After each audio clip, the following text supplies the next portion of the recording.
asalaamaaleykum ñu ngi leen nuyu bu baax leen jaajëfal ci ànd bi ngeen ànd ak seen chaîne bi di Tacko High Tech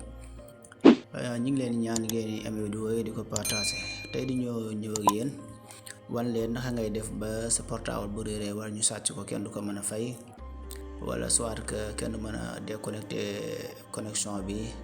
wala mu fay wifi bi te aussi tamit da nga mën a fexe ba localiser ko. Pour def loolu nag dañuy dem comme ça ci paramètre la ñuy dem bu ñu ci paramètre ñu dem ci écran de verrouillage moo nekk ni écran de verrouillage moo nekk ni ñu cliquer ko ñu ñëw fi ñu bind ni mooy paramètre de verrouillage sécurisé ñu baar bi foofu noonu mu laaj suñu code ñu dugal suñu code téléphone bi dugal naa code téléphone bi. boo xoolee fii ni suuf nii fi ñu bind verrouiller réseau et sécurité boo xoolee foofu noonu li mu la bindal dafay wax ni day tax lii nii boo ko defee nii boo coché bouton bi nii boo coché nii day tax ba wifi bi kenn du ko mën a désactiver ak données mobiles yi ak day tax tamit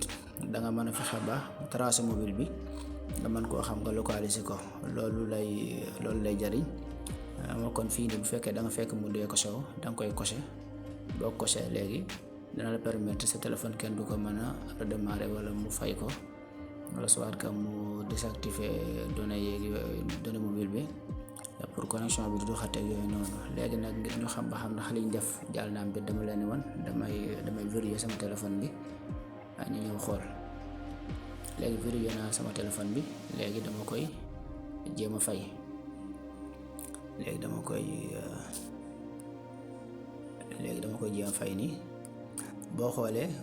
dama koy jéem a fay léegi naa ko fay